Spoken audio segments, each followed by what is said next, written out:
I was watching the presentation by John, and I couldn't help but reflect a little bit when he showed the video about the person who hated their job and how they were acting, you know, screaming and all these different things that was happening. It reminded me about 41 years ago, I was in a job that I hated as well. I was a manager of a drugstore in Atlanta, Georgia. And I went to work every day hating my job. I didn't do any of those things that was happening in the video, but I did throw up almost every day because I hated my job. But I found a job at the Marietta Police Department, and really it was a job that I fell in love with, and I really found my purpose. So today I'm going to share a little bit about leading purpose-driven teams, and I hope that you'll take 1 or 2 points out of it, and it'll make a difference in your leadership journey. So I'm going to start with an acronym, and the acronym is to supercalifragilisticexpialidocious. So hopefully we'll have enough time in this afternoon to, no, I'm just kidding. So all of us here today are leaders in some shape or form. And so today, forget what rank you are. It doesn't matter if you're a chief. I know there's several chiefs here I recognize. Whatever rank that you happen to be, whether you're a lieutenant, you're a sergeant, forget that. When we're promoted, we become supervisors, but we don't necessarily recognize that becoming a supervisor means you become a leader of a team, typically. And so you're a team leader, and you're on the night shift or day shift or in investigations.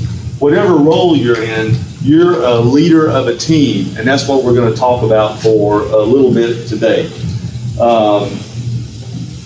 See if I can get the right clicker here. So it's important to realize that what you do as a team leader matters. Now, I'm not talking about what you do as a supervisor, because we know that's running the day-to-day operations of whatever responsibility you have. But what I'm talking about here is what you do as a leader of the team. And we're going to tie that into purpose here in just a few minutes. When you're leading a team, it no longer matters about the individual. It's all about what the team's trying to do. So sometimes, unfortunately, what's good for the team may not be good for every individual. So if you're making out a schedule, for instance, and I know at our department we're on 12-hour shifts. I don't know about all the departments in here. I'm sure there's a split amongst different agencies. So that 12-hour shift works really well for about 90% of our officers. But for some it doesn't work well, but for the overall team it does. So there'll be situations where it doesn't necessarily work well for the individual, but it works best for the team. So I want to talk a little bit about some successful teams before I get into what I'm going to talk about. So this is the NASA team.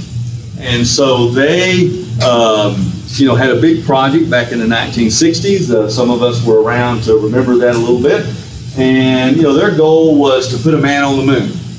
And they had 400,000 people working on this team in 20,000 different companies. And they worked together, and they were able to put a man on the moon first in the race with the Russians, obviously. And then we have the Manhattan Project team. So that team was together. They were working in secret. There were over 100,000 people working on that project to try to bring an end to World War II, really. And they were competing against the Germans to develop the atomic bomb. And so that was another successful team.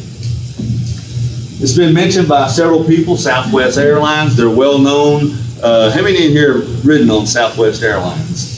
So quite a few. It's kind of a different experience than I normally fly Delta, being here in Atlanta, but it's quite a different experience flying on Southwest Airlines. And so they do things a little differently. Their team, made up of about 60-something thousand employees, do things a little bit differently. And then, of course, we have the 1973 UCLA Bruins, probably one of the greatest basketball teams ever. They won a bunch of national championships in the 70s, and they're considered a premier team. And then, almost lastly, I started to say lastly, but I have one more after this. This was I didn't really know much about them, but it's the all-black rugby team from New Zealand.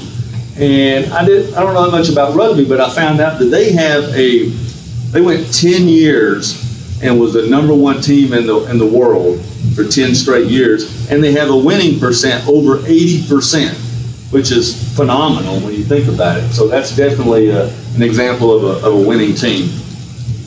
Then lastly, for just a moment, I wanted to talk about the 1980 U.S. hockey team, Olympic team.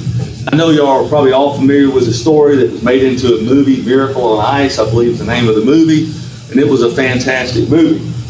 And so it was a group of college students from different colleges who came together to compete in the Olympics against the Russians, who basically were a professional hockey team that came together and won the Olympics every time they played. And so they had little chance. So the Olympic team hired Herb Brooks to be the coach of this team. And his job was to take all these people, these individual achievers, and put them together into a successful team. And their purpose, their goal, was to win the 1980 Olympics, win gold. And so one of the things that Herb Brooks did, which was really kind of ahead of his time, which was this.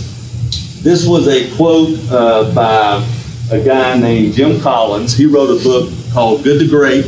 It's how to take good teams and make them great. It's an excellent read. I would suggest that you read it when you get a chance. But his quote is this, which is, it's better to first get the right people on the bus, the wrong people off the bus, and the right people in the right seats, and then figure out where to drive. So that was kind of the philosophy of Coach Brooks. He had all these people apply. They culled through that, only picked the best people for their team, and then he wanted to make sure they were all in the right positions. And so we need to do that as leaders today. You know, if you're the chief, you kind of control who comes in the organization.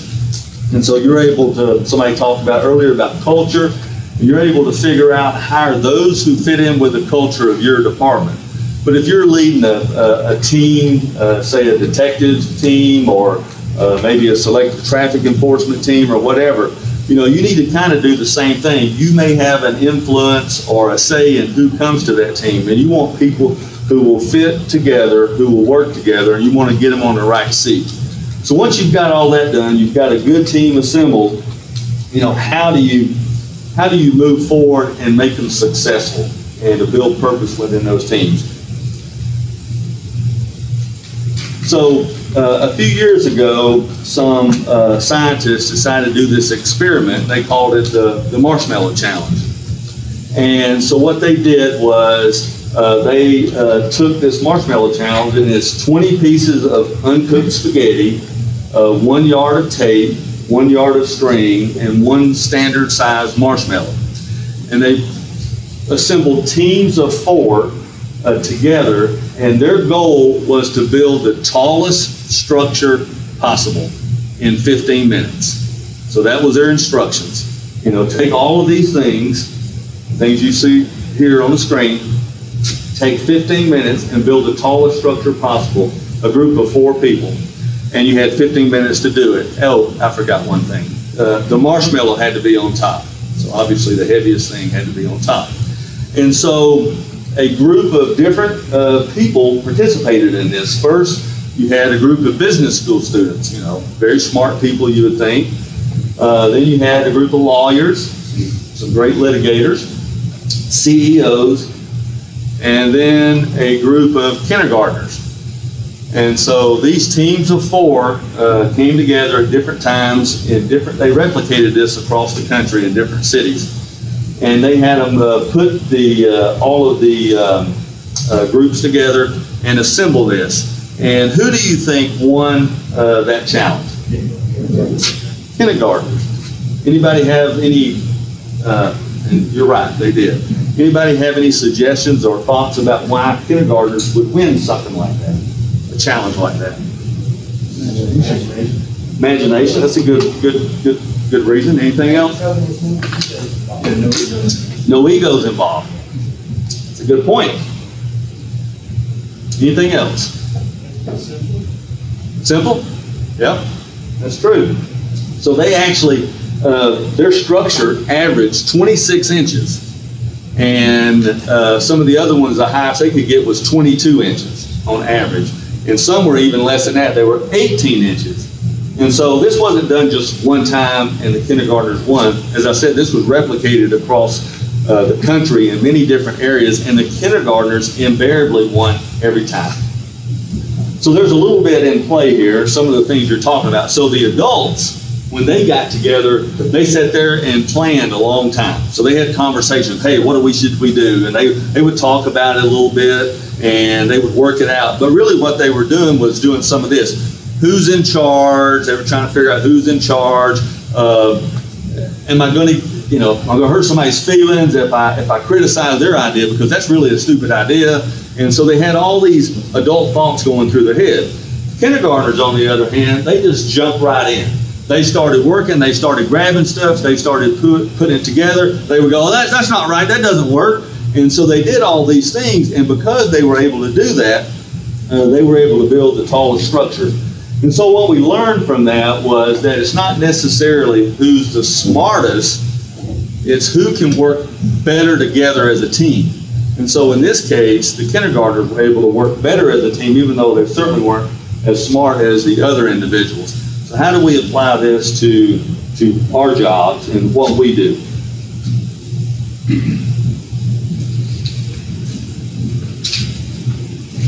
So researchers looked at all this, and they were able to identify kind of 3 areas that are important to consider to help build these effective teams and take it to the next level.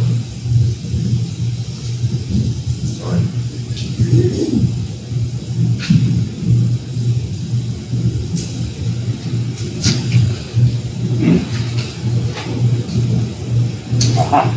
So here's some of the lessons learned. So the first area was talk about building safety.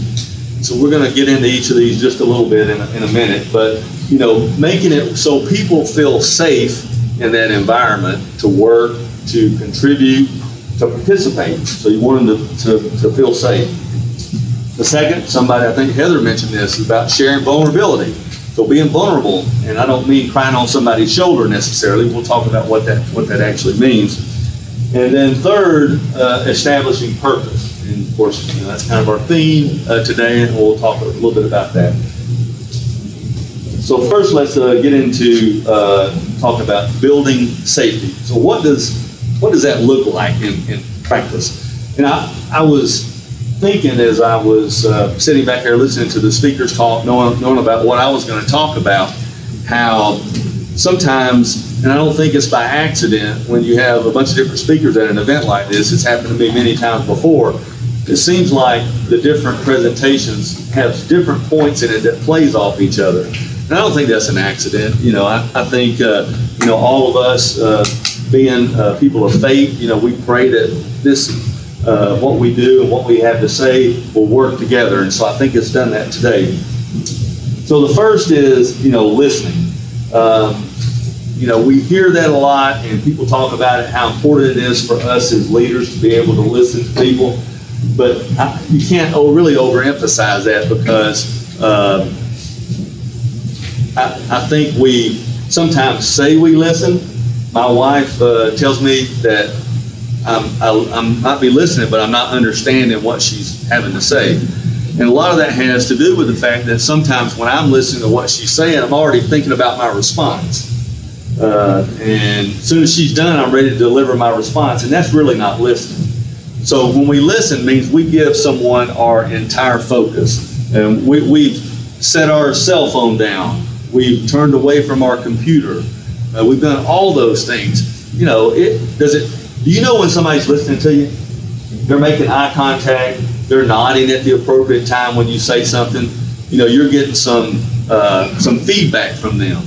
And think about how you feel when you're trying to convey something to somebody and they're not really listening. And I've had that happen to me many times over the years, where I had something important to say and the person I was talking to was not really listening. They were too busy with their phone or too busy with something else. So listen is an important thing to do. Next is, we all get information brought to us, and how we react to that information is important. So sometimes this information is not very pleasant. It might be bad news, in fact. So don't shoot the messenger.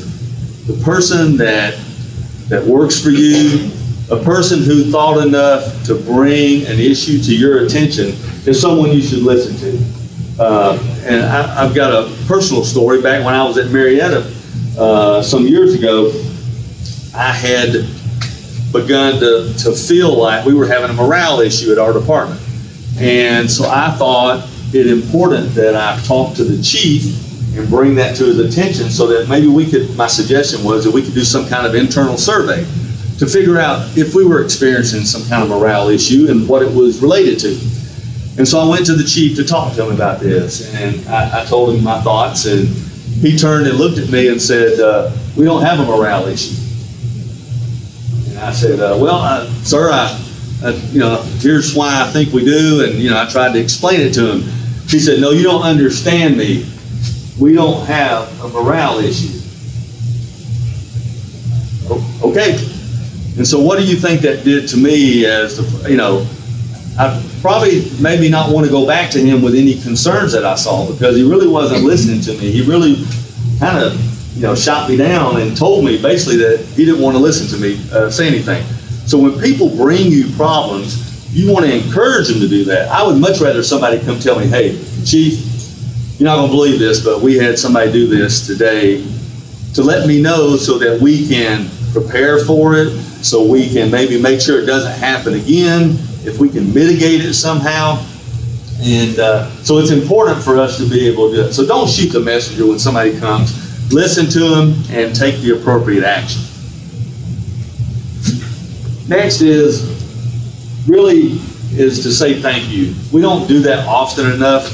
And, remember, we're trying to build safety. So we're trying to make people feel safe in the environment they're working in. And so telling them thank you, there's a lot of ways we do that. We do commendations and different things. There's a lot of formal ways you do it, and there's a lot of informal ways you do it. Formally, you might write a commendation. We use Guardian. We put, Guardians in there to compliment people and tell them what a good job. But today we have so many avenues to really talk about the great work that our staff does: social media, internal communication, recognition and roll call, public recognition or private recognition. But we can't really overdo that. And so we need to do that as often as we can. And then also give everyone a voice. I'm sure y'all have heard of procedural justice, and one of the 4 tenets of procedural justice is give people a voice. So what that really means is, if you're out, an officer is, and they're conducting an investigation, say, of a traffic crash, and you get there and there's 3 cars involved in the accident, and you already know which one's at fault based on they were the last car and they hit them in the rear and all that. You talk to the other 2 people, but you don't even talk to that person. Well, even though they're probably going to get a ticket, no matter if they talk or don't, they feel slighted because they feel like you didn't listen to them, that you didn't give them a chance to explain themselves. Well, that happens internally at our department when we don't give people an opportunity to tell their side, or to talk to us, or for us to be able to listen to them. And so how do we expect people to give citizens a voice when we don't give them a voice inside our own agencies? So how do we expect people, our officers, to give citizens a voice when we don't give it to them inside our agencies? That's something that we need to correct and we need to do every day. And the last point for building safety is really have fun. We have a serious job and a difficult job, and today I don't have to tell you that it's grown even more serious and more difficult to do our jobs.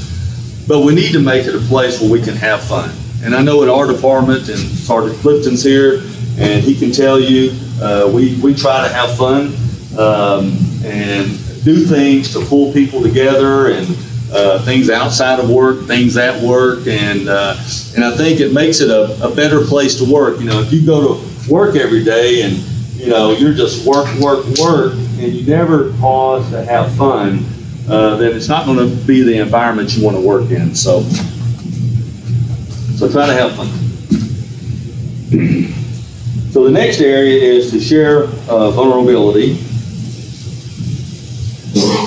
So when we talk about vulnerability, what does that look like? It's not, as I said, crying on somebody's shoulder.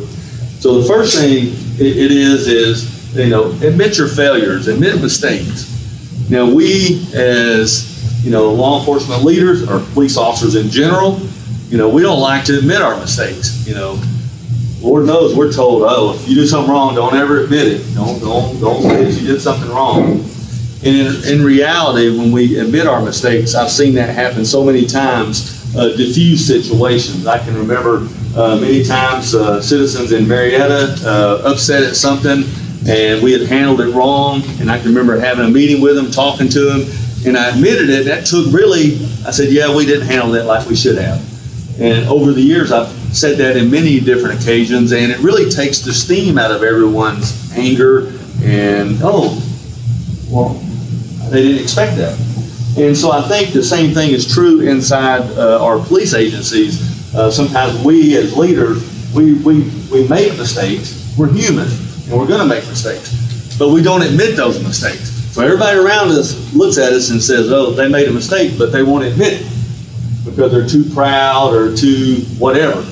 I remember we had, I'm going to date myself because this was in the mid-'80s, mid-'90s. We had Motorola radio, and Marietta is on Cobb's dispatch, and they had the private channel for Motorola radios. And so you could go to private in the cars back then. I don't know if that's still the case. So we had an issue with some officers who were going to the private channel, and these were officers who were trying to get out of work. And so they would talk on private channel and, hey, let's meet over here behind this building and we'll go talk for a little while, particularly at night, the night shift. And so I had some supervisors come to me and they were like, we got to, do something about this and whatever. So I said, well, let's just turn the private channel off so they don't have access to it. And I thought that was a great idea. So I went to the chief and told the chief, we need to cut this off. This is why. And we had to call Cobb to get him to do it. And he said, okay, if that's what you need to do. And so I contacted Cobb. They cut it off. Literally, that was one evening. The next day, this sergeant comes into my office who's over the traffic unit. And he comes in and he says, what idiot had the private channel cut off our radios? And I was like, me? And he said, this is pre-cell phones, what cell phones were. He said, we use private channel to do our crash investigations. We have to talk to each other when we're measuring and all this. And, we really need it. It's going to really hurt us, So after, thinking about it a little bit, I had to go back to the chief and say, remember what I asked you about yesterday? I was wrong. Let's change it back. And I did that, though. But what the message that I think it sent to people was that, that I'm not perfect, obviously, I make mistakes, but that I'm willing to admit those mistakes and make it right and do the right thing. So I think we need to not hesitate to do that. The second thing is ask for help. A lot of people are too proud just to ask for help from other people. And, I know there's the old cliche about directions and, men, they won't ask directions no matter how lost they are. I've got a friend who drove like 2 hours and his wife said she begged him for like 2 hours to stop and ask directions. And I know I can find it. So 2 hours later, they still weren't where they were going, so he was lost. Fortunately, we have GPS now, so it's not quite as bad. But, it's just kind of in our nature sometimes to not want to ask others for help. But I think when you ask someone else for help, it does two things. It shows that you're not somebody who thinks you know everything, because we certainly don't. We're smarter together than we are separately. And the second thing is it gives other people that work for you an opportunity to grow and to experience things that they may not have the opportunity to do if you did it yourself, if you didn't ask for help. So that's primarily a lot of times when I ask other people to do things, it's not because I can't do it or somebody else can't do it. I just think it gives them a chance to grow. So don't hesitate to ask for help. And then, share information. Too many leaders think that information is power, and I'm going to wield it in a certain way, and I'm going to share that information with those I like and those that I want to help in the organization. But otherwise, I'm not going to share that information. I'm going to keep it to myself. Nobody needs to know, what the raise is coming up. They'll find out when it's published. Or nobody needs to know that we're thinking about changing this or we're thinking about doing this. I'm going to keep that information to myself. And it's not healthy for an organization. So I would say, share information.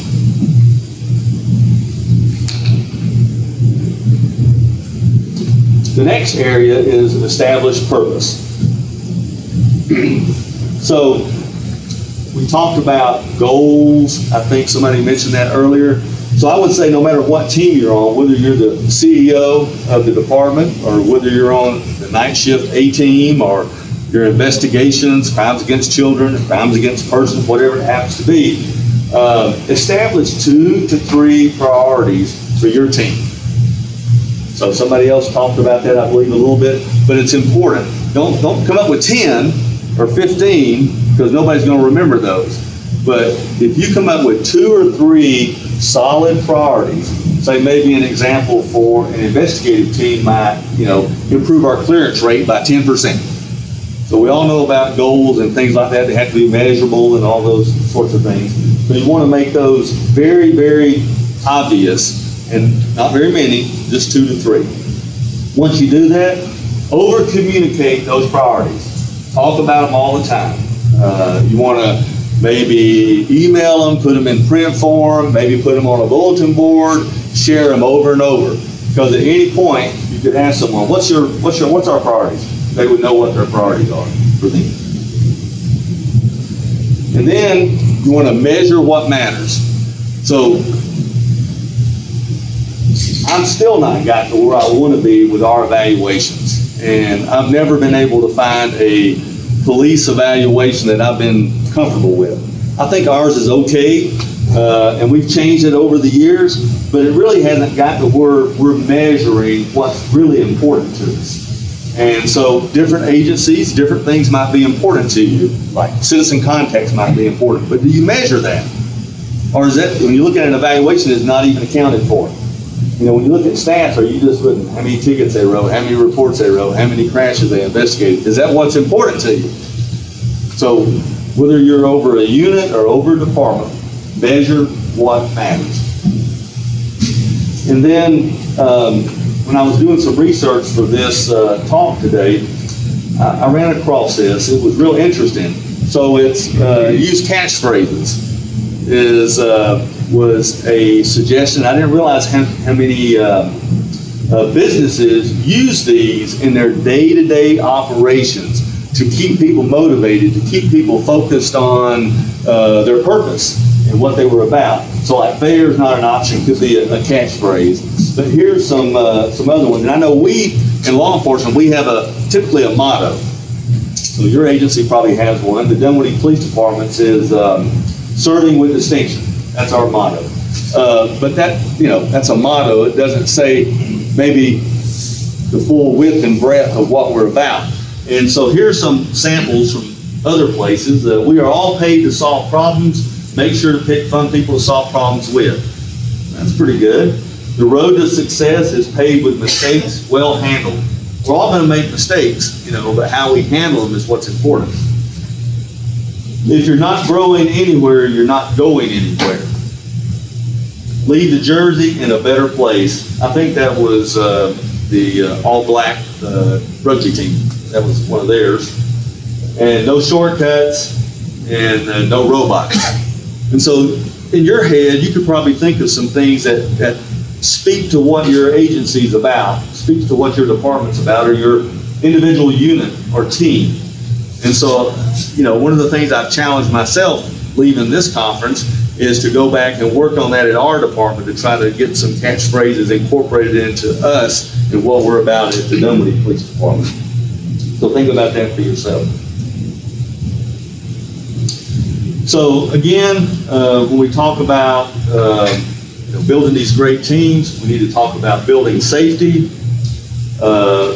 being vulnerable, showing that we can be vulnerable, and establishing purpose.